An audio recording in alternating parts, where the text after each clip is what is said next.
Welcome everyone to our first podcast, Samba Souq podcast, brought to you by Global Markets. This podcast aims to cover everything that is business-wise, tech-wise between Brazil and the Middle East. And we have our first speaker, our first guest, Reinaldo Normand from Niu Ventures. Welcome, Reinaldo. Thank you. Hello, guys. I'm very happy to have you here with us because, we've been in an intense week this past couple of days, having meetings, learning about the ecosystem here in the region, especially in the UAE. Yep. And before we delve into all your findings and your learnings, I want you to talk more about yourself, the fund, the track records that you have with your partner for people to get to know you better. Okay, so short version. I've been an entrepreneur for 25 years, founded 5 tech companies, spanning Brazil, US, and China. I used to live in the US for 14 years and also in China for a couple of years. And I had 2 exits, raised about $60 million in venture capital. And I did a lot of mistakes, as most entrepreneurs. And I've learned a lot from them and a lot from other entrepreneurs I mentored, right? I wrote books about tech and entrepreneurship, and I was an entrepreneur in residence at MIT. 2021, after 16 years abroad, decided to come back to Brazil and start Niu Ventures, pre-seed fund, connecting the Silicon Valley growth mindset with Brazil, and try to help founders to accelerate their success. How we do that? By telling them what not to do, by telling them what they don't know, and by connecting them with the world, not only Silicon Valley, but also Asia and Europe. My co-founder, Paul Bregel, has also been an entrepreneur with 2 exits in Silicon Valley. And since 2010, he started funds around the world. Has a fund in Silicon Valley, Bregel Brothers in Africa. Savannah Fund was the first one in Africa. One of the 3 earlier funds in Singapore, invest in Southeast Asia region. Also a gaming fund called Souq, Game Ventures, and the Smock Ventures, a fund targeting the Eastern European and Central European markets. So we got together, and we think with our experience, we are able to help founders. We invested in 18 companies in the last 3 years. We started November 2021. And there are more than 14 foreign funds, 12 from the US and 3 from Europe. Actually, 12 from the US and 2 from Europe, and 10 from Latin America that came in after we invested, which is a good sign, right? Still early, we have great companies, our specialty software, and we are on the pre-seed stage. This Fund 1, we invested in Brazil only, using Y Combinator Safe and through an offshore holding that owns the Brazilian entity. Fund 2, which are now starting, we invest mostly in Latin American entrepreneurs going global. That's one of the reasons I'm here. And also we'll do some experiments, investing in companies around the world to learn from the local market. Yeah, so that's good for you to get to know more about this ecosystem here and potentially find a few hidden or not so hidden gems that you could also explore, right? Exactly. If anyone is a hidden gem, please contact me. Or not so hidden. Yeah. And at least we are going to talk about entrepreneurship and try to add value for the company. Very good. One thing that I want to explore, and that goes still back to the track record that you guys have, because Paul invested in Uber when it was really early stage. Yes, one of the first investors. Yeah, SpaceX, Stripe, Unity. So these very big global companies that we know nowadays, and you went there right in the beginning with a few exceptions. Part of your thesis is to spot the right founder. Yep. How do you do that in such a chaotic environment? Great question. Just to clarify, Paul invested in Uber, one of the first investors, invested in Niantic, that does Pokemon Go, Unity. Other companies come a little bit later, in the later stages, like Stripe or SpaceX. But I think his specialty, and I think mine, is to find great founders from the beginning when nobody believes them. Right? How we do that? First of all, it's a lot about our machine learning data that we were fed over the last. So you have proprietary data. We do. We've seen thousands of founders. Paul specifically invested in more than 600 through his funds or as an angel. He probably saw more than 10,000 founders. I've seen thousands of founders in the last 15 years.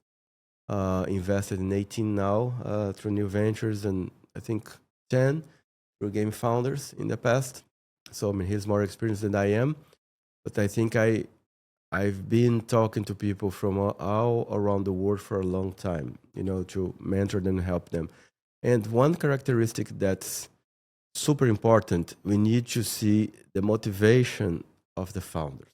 If the founders just want to be a billionaire, that's a no-no for us, because it's so difficult. It's so unlikely that this happens, that he or she will leave after the first,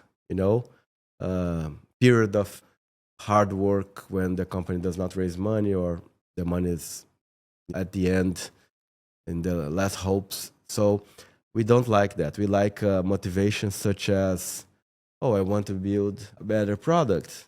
I want to build something for myself. I didn't find anything good in the market, or I want to prove my father wrong. Everybody thinks I'm a loser, and I will prove that I'm not a loser. I'm not judging the motivations, but there are triggers that are very powerful. What I've learned in entrepreneurship is, like Darwin says, it's not the strongest, it's the most adaptable. And it's the most resilient in this case of entrepreneurship. So people need to adapt, learn from the mistakes, be coachable. Being coachable is not agreeing with what other people say to you. It's understanding what they're saying, and if that makes a difference in your company. And very much you need to have resilience. Not giving up is very important. The chances of success are much higher if you just don't give up. We see things like technical knowledge, because we're investing in software companies, so we do require at least one founder, can be the CTO or could be the CEO, that codes on the first product or build the first product. It's very important. And also English, even though we are investing in non-English speaking countries in Fund 1, and the majority of Fund 2, English is so important for your networking, for your life, for knowledge, right? From bridging countries and cities and people. So these are the things that we do, and of course we look a little bit at the business, but what matters to us are the founders, and these are the characteristics that we look for. Yeah, and I think that you said something very interesting, comparing what Darwin says with, adapting. I believe that nowadays in the world, we need to adapt so much faster and all the time. Correct. And then resilience plays a very key role. Yep. Because even if you're in a market that provides a lot to you, let's say the UAE where we are here, you have good access of many things. But when you're coming from abroad to develop, to explore this market, it's tough. It's tough. And the resilience, I believe you can build with putting yourself in movement. Yep. And the not giving up part, because sometimes, we hear that a lot, but people cannot translate that into action. What really means like not giving up? Startups are very much like the scientific method. You have an hypothesis, you try it, you try to validate it, right? Sometimes other copy. It's the peer review equivalent, right? And it works. So you need to try new things all the time. It's very challenging, and you need to face a lot of rejection. Startups are not unanimity. If everybody agrees with what you say and see what you see, very likely you are not doing anything new. Founders must be aware of that. You will be rejected. Many, many hundreds times. of times. Your product will be rejected. VCs will reject you. Your customers will reject you. You know, your friends will reject you. Your Yes. family will reject you. Yeah. So if you are not very focused into with a big purpose behind what you're doing, you will give up. It's True. brutal. It's challenging. It's, you know, it's a nightmare sometimes. But what makes you move ahead is the vision and, you know, you wanting to do what you wanted to do in the beginning. You know, you need to follow the dream. You need to follow the vision. You need to follow the purpose. Otherwise, you give up. Yeah, that's true. Taking this into consideration, we had a few conversations with people that are living here. They came from many different countries, but specifically from Brazil that we engaged. Mm-hmm. People are now like considering having their ventures, their ideas, putting, bringing solutions to this market. And you explored a lot how a VC thinks. I'd like you to give a few bullet points on like things that you should consider when you're talking to a VC, how the VC is looking at your solution, your business, your trajectory as a founder. Okay. I think there are two types of VCs.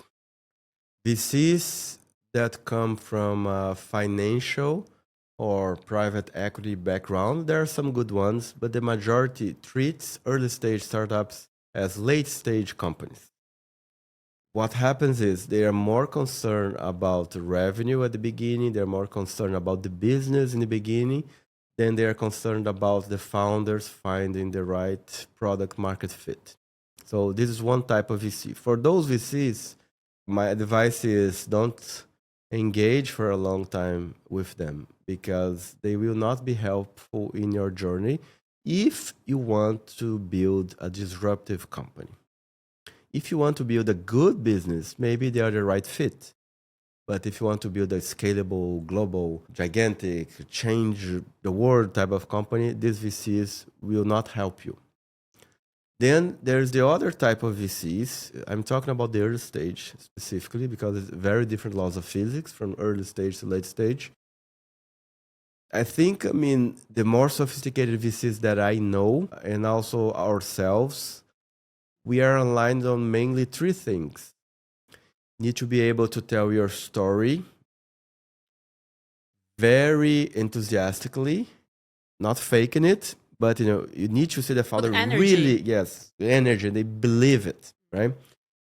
This is super, super important, more important than people think, because VCs, the ones that have seen thousands of founders, they know that energy, that enthusiasm, that passion, it's the thing that will move the needle in the first years, because the rest is not there. There's not a company, not a very, let's say, competent or, high-end team in the beginning. They will learn. I mean, they could be competent as persons or professionals, but working together, they still are not as competent because they have not worked together before.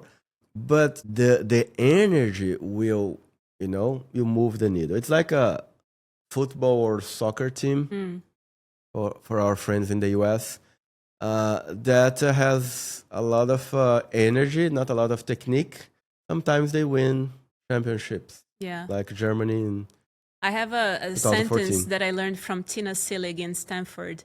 She says, never miss an opportunity to be fabulous. Yes. And I believe that you may have the purpose, you may face so much rejection that even if you are a great founder with a purpose, you may feel from time to time you're gonna feel down. So you need to try to be fabulous as much as I can. All the and time. memorable, because the VCs see thousands of founders per year. They will remember the ones that are memorable. True. The ones that maybe they were super sharp and super focused. Yeah. Maybe the ones that said some funny things, and they remember. Maybe the ones that have a lot of traction. They will remember for sure. Yeah, for sure.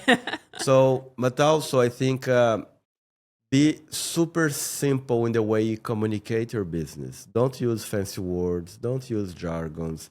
Just tell in a few sentences what you do, what's your vision, and that's it. Less is more on startups. In big companies, more is more. But in startups, you need to be simple.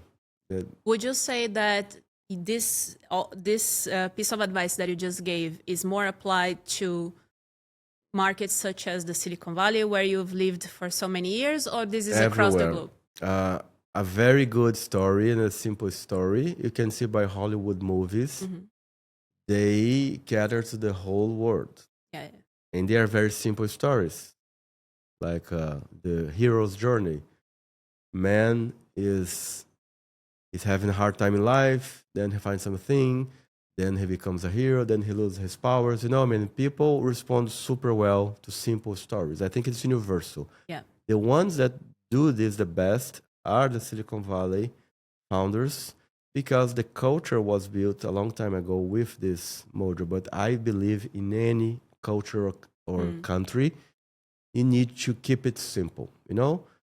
Just answer the questions, just be memorable and straightforward, be simple, simple English. Don't use jargons. Oh, I'm doing AI on the blockchain to change ESG or, you know, with a deep tech solution. I mean, this is BS for most experienced VCs, and they can discard you right away. So, story number one, super important. Start telling. I would say it's 70% of the job when you are raising money in the earlier stages, because people don't know you.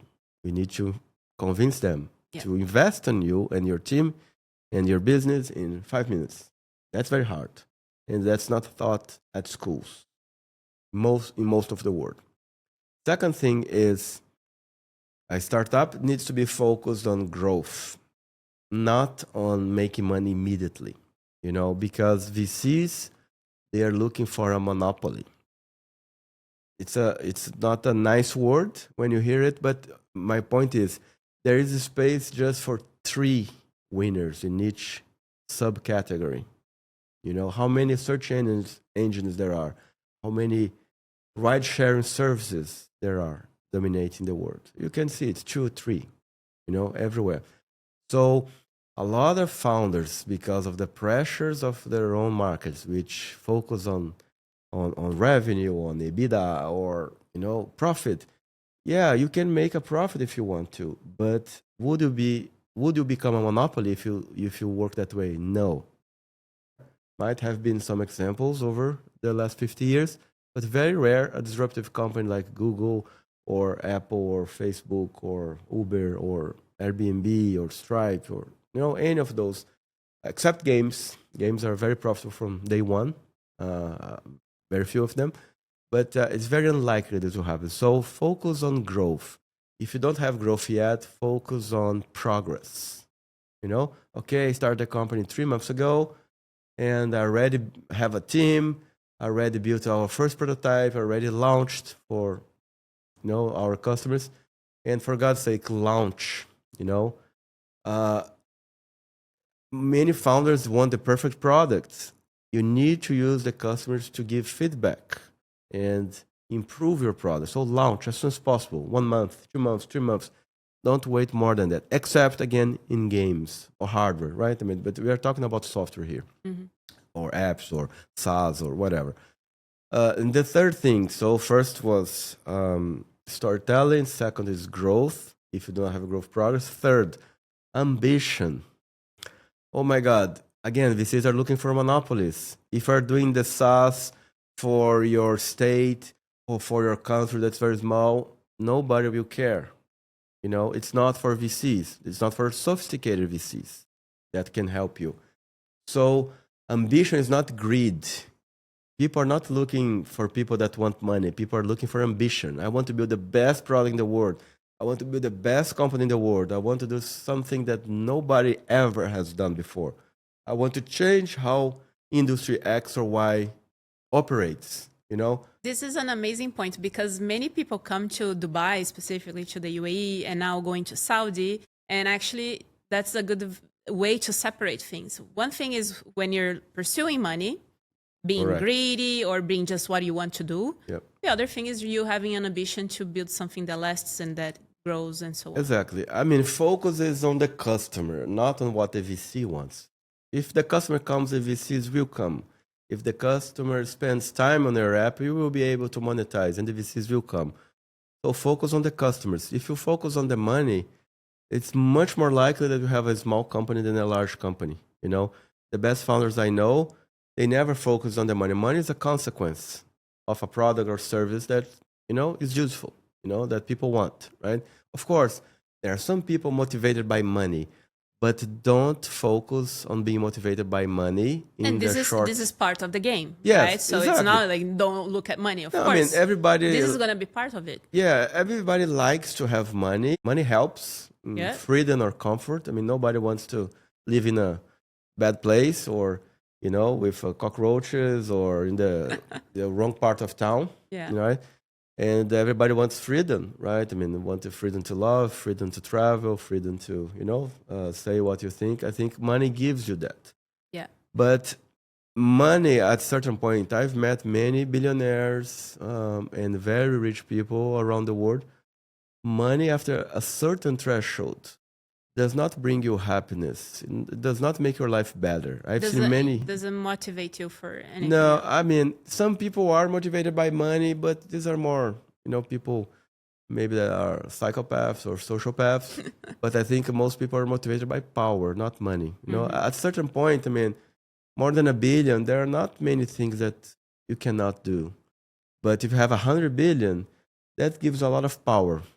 And the power can be used for good as well. Can be used to change the world, can be used to, you know, convince people of doing something good. It can be used for bad, it can be used for wars, and etc. But I don't like entrepreneurs motivated by money. If you are an entrepreneur and you say to me, oh, I want to exit my company, I want to sell right in the first or second or third meeting, that's a no-no.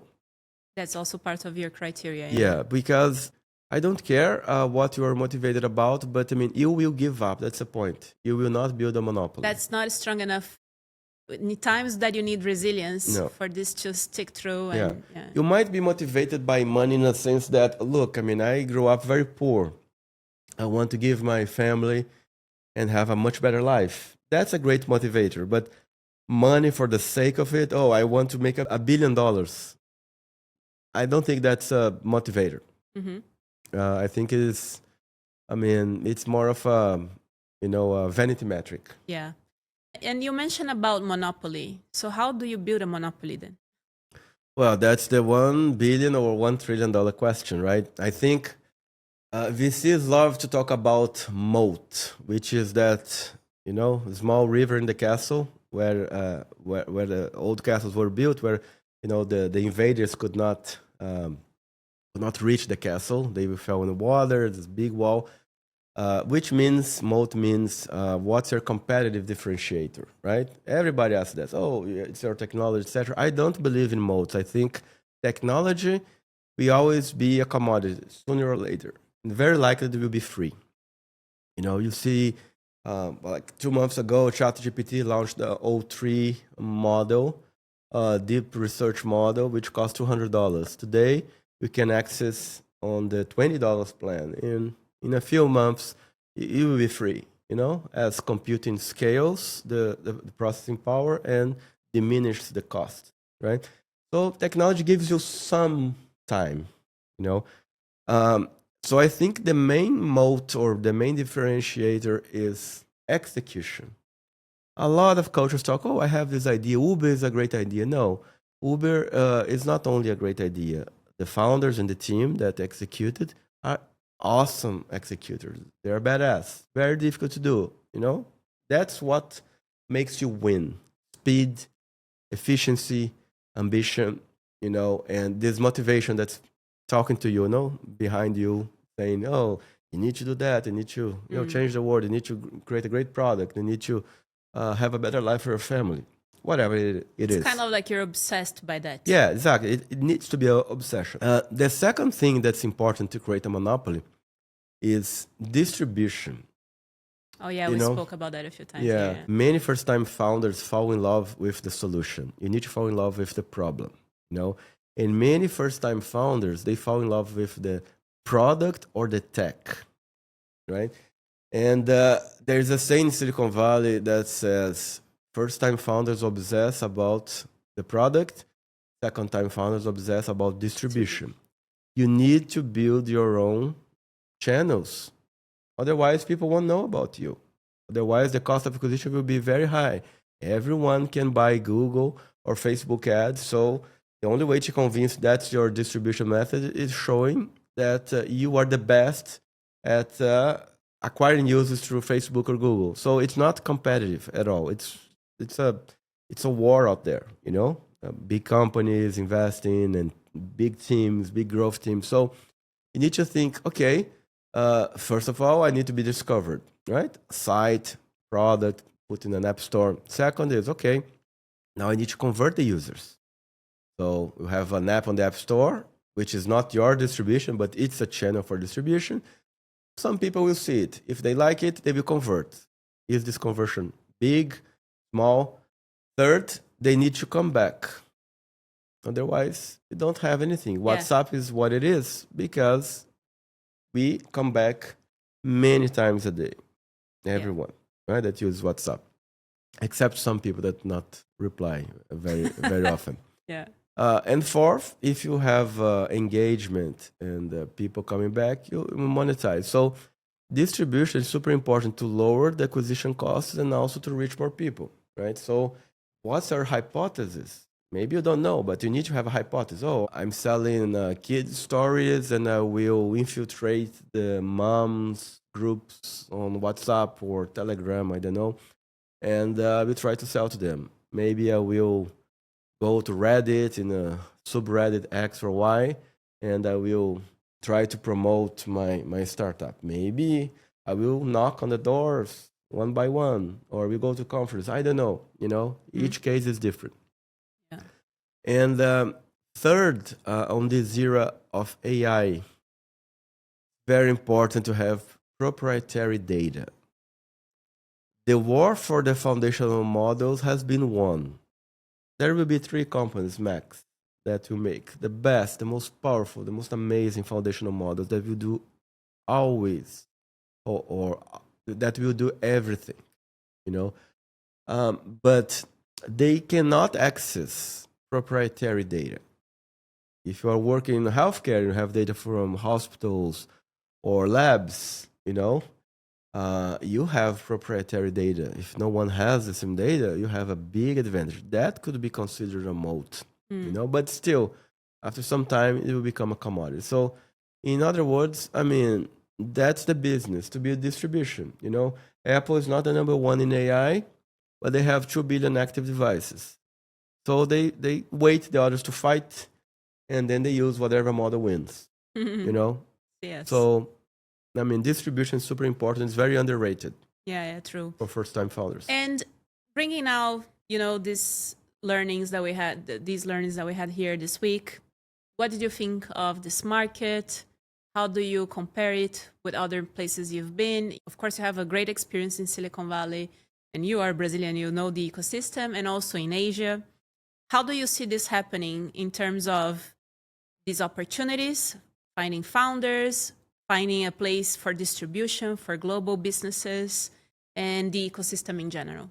I think outside the most developed startup markets, which is in my opinion, the US, China, India, and Israel, for different reasons, most of the rest of the world falls in the same categories. The problems are the same. First of all, storytelling. Culturally, most cultures are afraid or embarrassed to be confident and sell themselves. You know, we do that in Brazil. Americans don't. They sell it like it's, you know, hotcakes, right? I mean, whatever they're selling.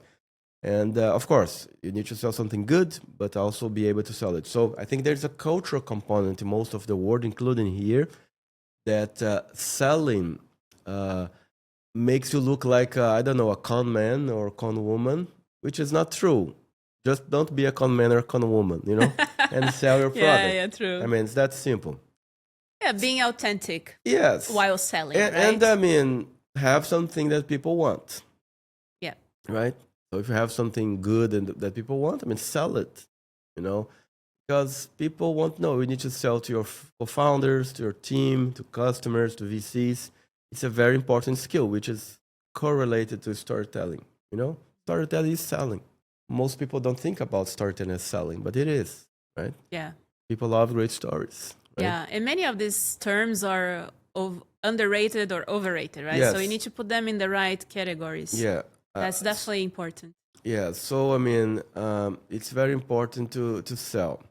So I think the local ecosystem in the UAE, I don't know the other countries in the region very well, but it's a cultural thing. You need to be able to tell your story quickly and very simply and pass the message, right?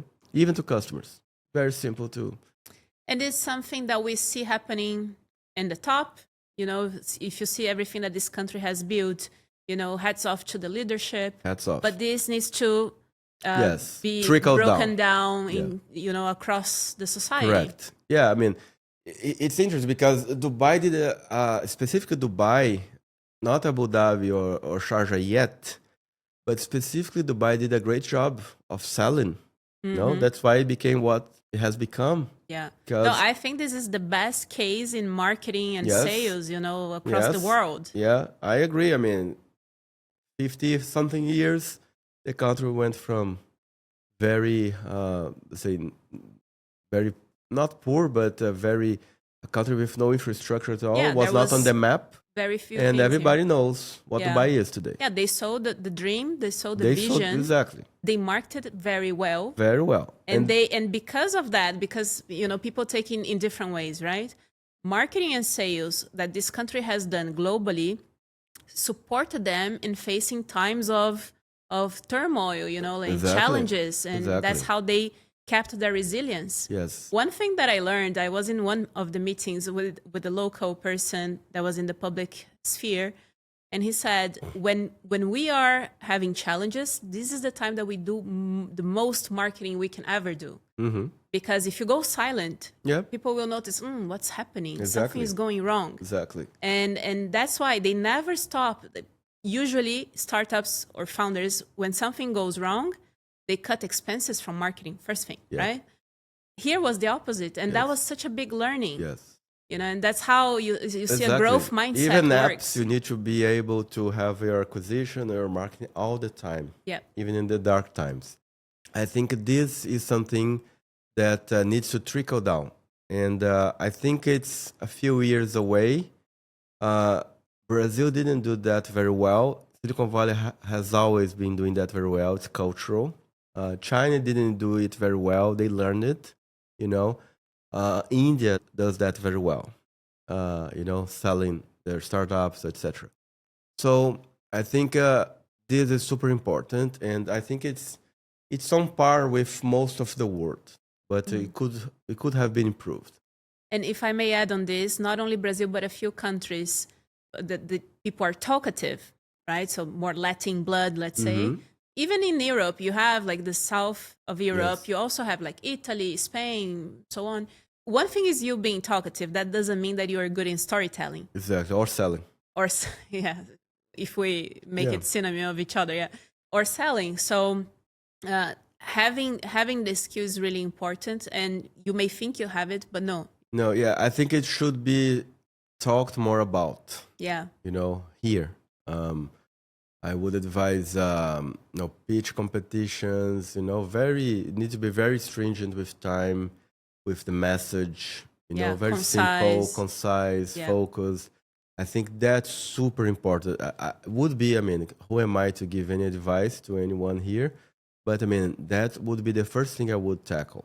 You're my You know, guest. Yeah, yeah, exactly. But you know, that would be the first thing I would tackle. Starting talking more about the soft skill of Yeah. storytelling and selling. You know, Yeah. it's super important. The second thing is, I think Dubai is better, or UAE is better than most countries regarding talent.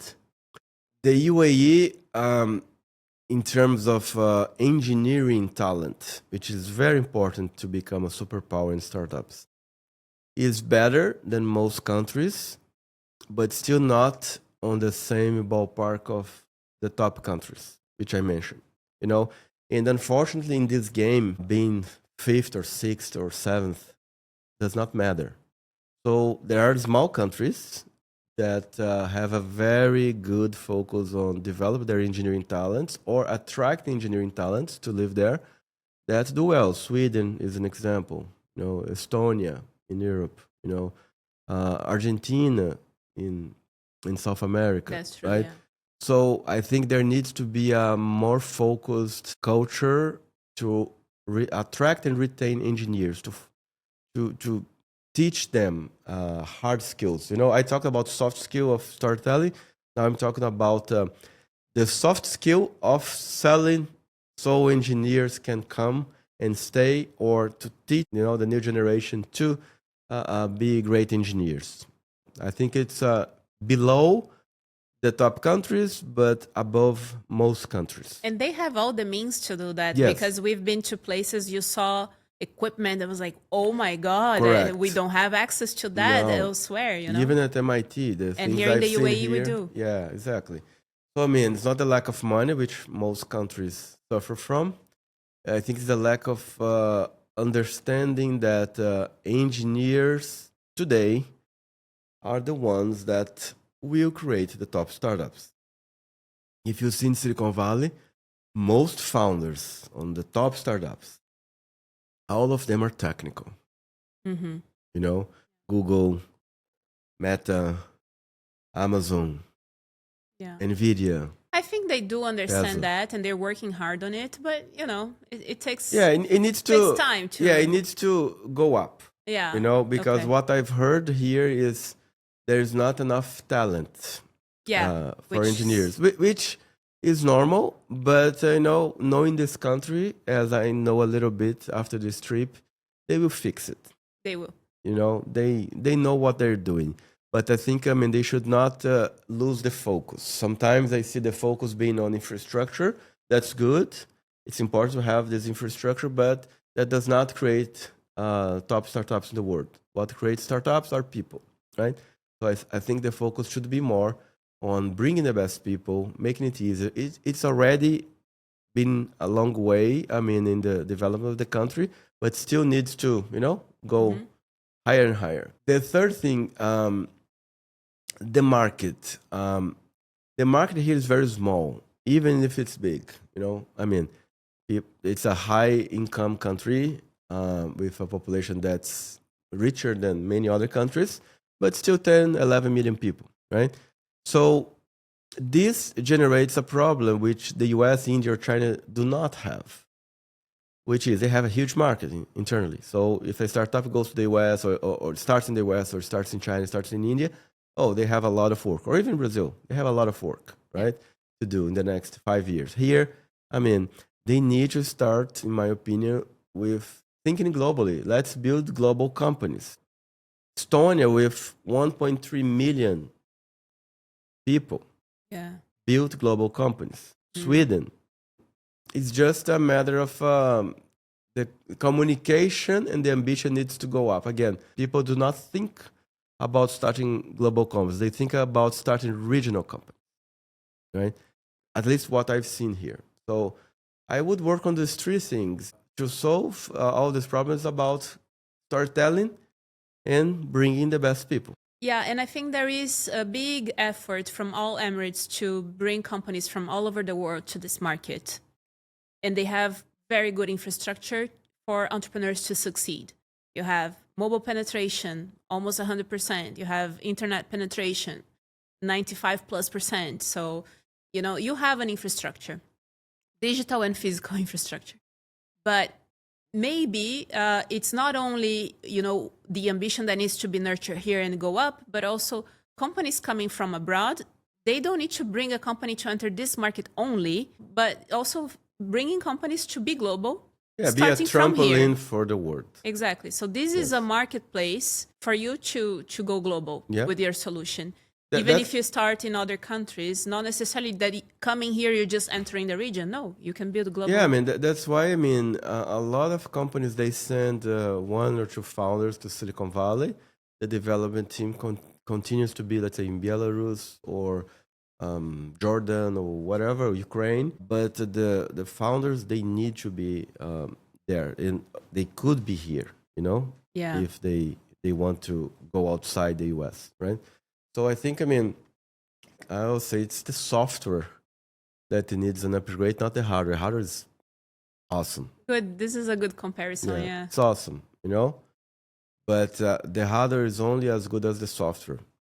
So it has been much better. China had this problem as well, but they took maybe 20 years to upgrade the software. So now the Chinese are very confident and they do their own things, but they still have the advantage of having a big country that's kind of close for the rest of the world. And then here it's more like the mindset of small countries, Finland, Sweden, Estonia, etc. So, I mean, it will come. I feel it, Yeah. I feel it's coming, but it's not there yet. It's part of the journey of building an ecosystem. Because many times, and even bringing out to the similarities between LATAM, more specifically in Brazil and here. Exactly. When we're still building our ecosystem, you never stop building an ecosystem. Yep. Even if you build, you need to nurture it. But I remember that we also faced very similar challenges to build it. There were times I would say, oh, we don't have good solutions. Oh, our VCs. The same thing everywhere. Lack of money. Still is. And so on and so forth.